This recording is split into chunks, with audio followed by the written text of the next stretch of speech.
Giving a shit about someone can just be sitting there with them. It doesn't have to. You don't have to know what to say. It's hard to know what to say to someone who's fucked up. I got a time in a fucking medical practice where I thought I was having a heart attack. Yeah. Because it was just a panic attack. Yeah. I didn't know that. I was making a fucking scene of myself. So that's the last thing I wanted. I was in a moment of what I thought was life and death. And they just came and sat there, noticed me and were with me, and fucking awesome. Yeah. You don't have to be the best to be the best in that moment. Yeah. Hi, Nat. Hi. Welcome to Happy. Thanks. I would hazard that you don't need an introduction to the Happy audience. I reckon most of our readers and who know us know your work. Cool. And as tempting as it is to dive into Jar Sauce and your videos, Yeah. I kind of really just want to talk about your new book. Awesome. Yeah. Thanks. Yeah. So me. Here we are. Life, what Nat to do. Yeah. I noticed that you're a fan of puns. It's a treat. I wondered if you had any other working titles. I do. I have stacks of other working titles, and I suppose they're up for grabs. Go on. I did want to call it Live, Laugh, Meltdown. Yep. I've probably got a fucking list on my phone. Yeah. Let's have a look. Hang Sure. on. Okay, fuck, maybe not. Maybe they're not on my phone. I have, I've got this. Maybe if they're not in the... It's a big issue, that notes section. Yeah. That was my favourite. I wanted to call it Live, Laugh, Meltdown, but I don't think it kind of entirely conveyed what the book was about. What not to do could be misconstrued as me telling people what not to do. Until you read it. Yeah. Yeah. Yeah, it's kind of hanging shit on exactly that. Yeah. On like stuff telling you what to do. For sure. It's book number 3. Mm-hmm. Yeah. What was the process like? Was it different to the last couple? Yeah. I mean, yeah. Love to hear a bit about that. The first book I wandered around like Henson Park dictating onto my phone. Yeah, right. Just talking. And I'm pretty shit at typing, so I'm a con of these ones. And I have bad focus problems and stuff, so I find it hard to stay on top of like 50,000 words. So it was a lot of talking into a thing and typing it out, and having my partner help me type out my dictation, then deciding it was shit, and I go for another walk. And cool. That was the first kind of book. The second one was more a cookbook, so that was an entirely different process. But this one, I sat there and I just wrote it out. Yeah. It was fucking fingers had bruises on them trying to... Just my computer. If you had filmed it, it would have been probably the funniest video I love the I've ever made. 2-finger. Yeah, that's it. Occasionally that one will get Yeah. involved, but Yeah. that was it. It came out of me in a big hurry too. Yeah. As soon as I had that idea there's so much about the fucking just trite, everything happens for a reason and all that kind of shit. It just pisses me off so much.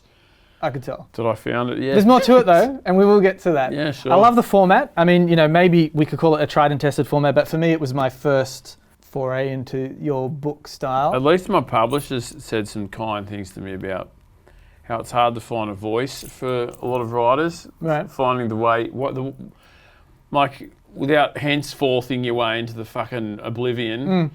You know what I mean? You can get too wordy with what you're trying to say.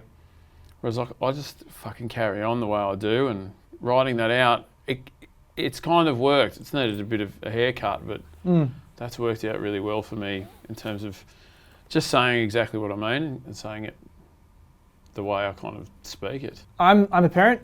I've got boys. One of the big takeaways for me in this work is you giving permission to, people, but more specifically men and boys, to feel, to express themselves honestly, and also all the while addressing a systemic toxic masculinity that is just an all-pervading thing that we all have to deal with, whatever side of the gender spectrum we find ourselves. Yeah, you're very true. That's something I've needed to work on too. It's just... Yep. Us fellas have got a lot to answer for space-wise, we take up a lot of space. And is that something you set out to achieve? I mean... Yeah, well, I mean, not so much achieve, but talk about, and for reasons that I need to be constant about that stuff too. And, you know, I've needed to improve my shit, and I think it's important for fellas to check their fellowness a bit and be like, being kind to yourself's important, you know. It's not about, oh, you fucking had some shit sign up in your man cave, which is a mess for me. But, you know, you had some shit sign up in your man cave. I've fucking said some stupid shit in my life that I feel like I could have definitely improved on, and I'll forever feel fucking, you know, shiver over it. But I think it's important to want to get better and want to improve. And I think that's tough for some blokes. I think you feel like you just have to be this stoic fucking brick wall, and that's the way I was brought up and all that fucking shit. It's just, it sucks, and it sucks for you, and it sucks for everyone around you, because you don't get to be that amazing, interesting person if you're fucking just doing what you were told or what you were brought up to believe. Like, it's so much more exciting to be creative about it. Absolutely, man. And there's what's so interesting about it. You're funny. Thanks. You're gentle. It's always inclusive, you know, which is a kind of difficult thing to pull off all in one go. It's clearly autobiographical. Like, this is your story that you know, you're wearing your heart on your sleeve, and you're not 80, so you're in the thick of it. And at the same time, there's wisdom that you're sharing. Like, that's a statement, not a question, I know, but I felt like I wanted to share that because I think you've pulled off something really special. Like, you profess not to be a life coach multiple times throughout the work, but through your experience and through this maybe cathartic process have created something that I want to see in the hands of young men, you know? Yeah. Thanks, dude. Yeah. Thank you. That's really, really lovely, generous thing to say. I hope that it ends up in, I hope that it ends up in all corners of the library, you know? Yeah. I suppose every author wants that, but yeah. I think something that's important for me is that people often ask me stuff about whether I'm trying to speak to young men or not, and comment on men's mental health, and while that is true, I think it's important that my message, well, what I'm trying to say is inclusive, like you say, and is not. I'm not trying to fucking. While I am a guy and I'm a very mask presenting dude, then there's some value in that, speaking to other fellas in that space. I do want this to be for everyone and be very gender inclusive and. No, 100%. You know, and I think that's really important. I think it'd be great for parents to read. You know, I think it's a great read for anybody, and it's an enjoyable read. And anything that is of high quality is multi-layered. Yeah. So, and that's cool. Kind of what I'm speaking to. So there's depth to it. You know? There's many layers here. Yeah. And because you're in the thick of it, one of the questions that arose for me was like, how do you give such good advice while being in the thick of it? I don't know. It's like the easiest thing to do is look after everyone else before you look after yourself, kind of thing. You know? Okay. So like, not that I'm trying to look after everyone here so much as like, it's easy for me to talk about things that are fucked and stuff I struggle with while I'm struggling with it. Yep. And I will struggle with it. I struggled with it this morning. I'll struggle with it later. It makes it easier for me to speak to it, I suppose, in some respects, although fairly fucking unpleasant. Sure. It's I'm very high functioning, so, and there's some power to that, I suppose, you know. I have not been high functioning sometimes. I've been fucking just a total mess. But I've worked out how to get my hands on the wheel enough to, create stuff like this. It's fucking wild. Yeah. I can't believe that any of this is happening at all.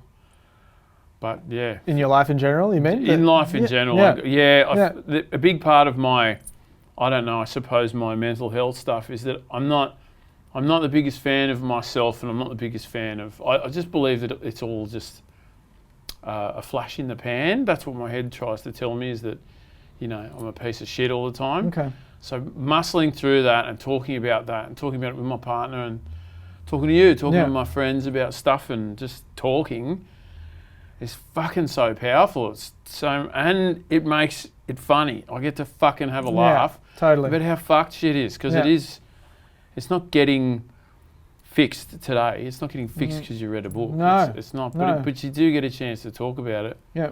And every time I talk about it, I learn something new about how to get on with it. Did you notice that you're kind of tricking people into good advice? It's such an awesome part of the work that you may start on a topic. I mean, let me think of a chapter that does it really well. Maybe focus. Yeah. So, yeah, no one wants to be told to focus. There's nothing worse than being told to focus. Fucking oath. But the chapter, Nat, is about focus and ends with some really great advice on not only how to focus as a person, but things that have worked for you. And then when I read it a second time, I've read it twice. It's a great fucking read. I can't believe you read it twice. Yeah, it's an easy read. It's a great read. Thanks, yeah. Every chapter starts in a certain way and ends with an incredible resolution on that very topic. Awesome. And I'm tricked. I mean, I read good books and I read books about mindfulness, and not all of them are great, you know. Yeah. And I'm, you know, self-awareness is a really important thing to me, and I can see that it's an important thing to you. The trick aspect. You can just read it again now. Just read the really whole good. Thanks, dude. Do you know that you're doing it? I try to be as self-aware as possible, but no, I think some things are a bit beyond me. Yeah. I know what I'm talking about, but whether it's in the right order or not. Focus sucks. Fuck off. Don't tell me to focus. Yeah. We get through it. We hear your stories. It's and here are 10 great ways to focus, guys. It's part of my journey at the moment with my psychology and my psychiatry and stuff, is addressing those focus problems, because I have such bad attention problems. Yet when I'm in it, I can fucking write a book, you know? Yeah. It's a weird one. And there is parts of that focus chapter I'm reading through my fucking old report cards, which are a book themselves. Totally. And just seeing fuck, this has been going on the whole time. Yeah. Nothing's new. But yeah, there you go. I think back to some of the big projects in my life, and, you know, I think we come to realize over time that we create the things, or maybe sometimes, maybe it isn't always conscious, but we do create the things that we wish were around for us when we needed them most. Yeah, cool. I wonder if you know, there's a bit of that in this. I think there might be. Yeah. And it got me thinking about asking you whether or not there were things in your life that were helpful and that were useful when you had to deal with shit stuff, maybe shit advice, maybe a shit moment that came, you know, that's self-born. Yeah, there's been a lot of shit moments, a lot of really fucking shit moments in my life, and I've had lots of different flavours of support during those things.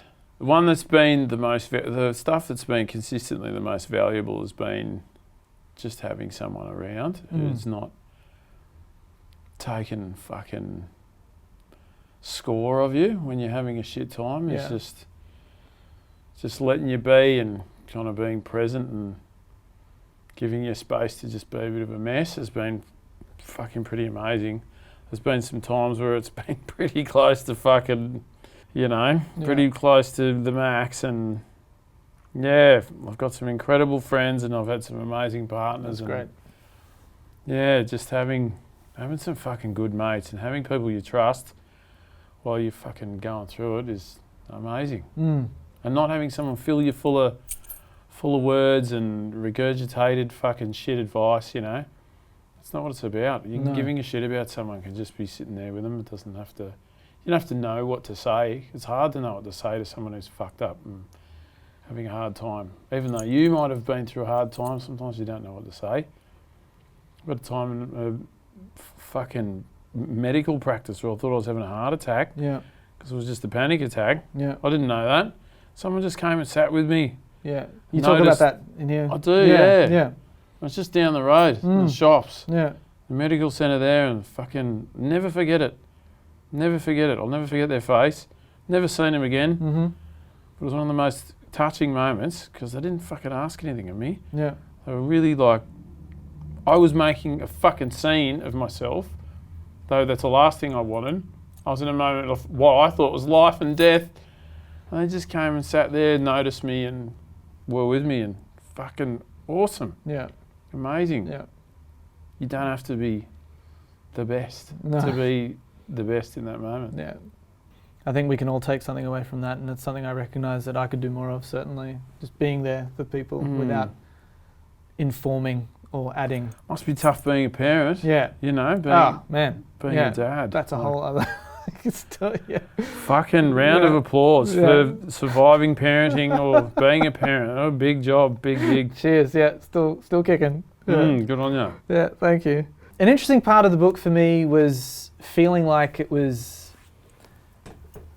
There were aspects of it that are gaps in the education system, and I don't think that's spoken about enough. There's a whole chapter on stay in school. And the way that you address that is, working towards your strengths. And yes, school is important, but do what you love because that's so important. And it takes time to discover what that is. It's such a huge question. And I faced it with my kids and watching them be forced and pushed around to make choices that were shit and weird. It's kind of a joke, but how do we get stuff like this in the hands? And I don't mean this, but this and stuff like this. Where it matters. Yeah. I don't know. It's hard to comment on that's a huge system. Like, it is. Yeah. Caring for young people is such a fucking tender space. It's so hard. What a time to be alive that I don't envy at all. Being young, that is the most hardcore shit. You're trying to work out what the fuck is going on. Mm-hmm. I mean, all the way up to fucking your whole life. But maybe it doesn't stop. I don't think it was certainly not stopping for me. But those years, like at least up to fucking 30 or 25, just what the fuck is going on?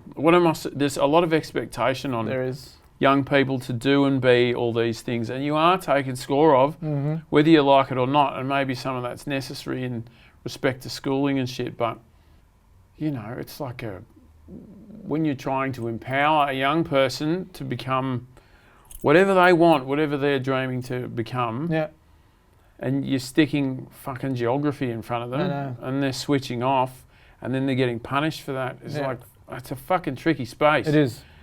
So it deserves some rethinking in some respects. Oh man, a complete overhaul in my opinion. But it's not. Like you said, it's a massive system. It's a big job, and it's also important to. I suppose there's like homeschooling and things like that. Like, I don't know how the fuck parents do that shit and like do anything else in their life. Also, like, it's complex. I'm also careful not to comment on parenting, being that I'm not a parent, but I think young people are fucking powerful, emotional, like thinking powerhouses, that are, you got to. Yeah, I hope that my book will land in the hands of some young people and give them a break a bit and read it. Maybe we sneak them into the to the library, into the libraries and mad. Maybe the hotels and motels that they go up for schoolies. Yeah, switch it out with the Bible. Switch it out with the Gideons. Yeah. Cool. Yeah, I'll be all right with that. I have a quiz for you. Okay, go on. So one of my favourite chapters was the fake jobs chapter. Yes, fucking oath. Yeah. Do you remember the fake jobs? Yeah. Yeah, go on. I've written them down so to see if you remember them. Fake jobs: data entry. Got it. A gardener, a driver, a consultant. I believe is one of them. What's the other one? These are. You're about halfway. I'm about halfway. Consultant. What was the other ones? I've got some more. I'm not good on the spot. No, that's all right. 5 out of 10 is not bad. We got artist. Artist, of course. Crypto. Freelance, which is really broad. You may have said that. Did you say that? No, I didn't. A consultant, though. Yeah. And interior designer. Interior designer. You've cleaned up your room before. I have. You look at you go. I didn't this morning, but I have done it before. And like a freelancer, you still haven't been paid for it. Yeah, exactly. Perfect. What do you do, mate? Crypto. Yeah, I'm fucking crypto. I'm not doing well at the moment. No. Fuck.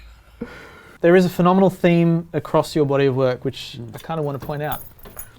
You brutally call out the miscarriage of well-intentioned ideas and make us laugh. That's jar sauce. Yeah. It's a well-intentioned idea. It's I suppose so, yeah. Originally. Yeah. And of course all these ridiculous statements and comments and well-meaning posters. But you do it so well that you make us laugh. And when we're laughing, we are most likely to take in some wisdom. I suppose so, yeah. That's what you've done, dude. That's fucking sick. Yeah, that's a really lovely thing to say. Yeah. Didn't really think of it that way. Yeah.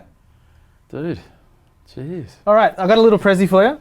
It's not much, but it's a happy See why it's called happy, man. I'm stoked.